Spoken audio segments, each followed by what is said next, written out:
కేసీఆర్ ఎప్పుడైనా చారిటీలను క్లోజ్ చేయించాడు? ఆయన మీ కాంగ్రెస్ చేయించింది. ఇప్పుడు మీ కాంగ్రెస్ నాతో క్లోజ్గా ఉన్నారే. మీ కొరకు నేను ఫైట్ చేసేనే.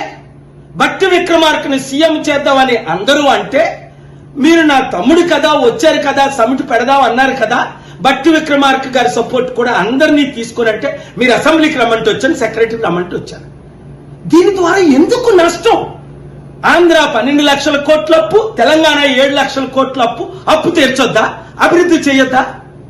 చంద్రబాబు నాయుడు మాట మీరు వెనకండి. రేపు ఆయన వస్తున్నాడు. దేనికి? మిమ్మల్ని ఇరికించింది ఓటుకు నోటుకి కేసులో జూలై 24 జడ్జిమెంట్. అది నా చీఫ్ జస్టిస్ కి నేను కేసు వెయ్యాలా? ఆర్గ్యూ చెయ్యాలా? ఆయన చెప్పిన మోసంలోనే మీరు మోసపడి మీరు జైలుకి వెళ్ళారు. అది నా వాయిస్ కాదని ఆయన అన్నాడు. రేపు కలుసుకున్నది మీరు అందుక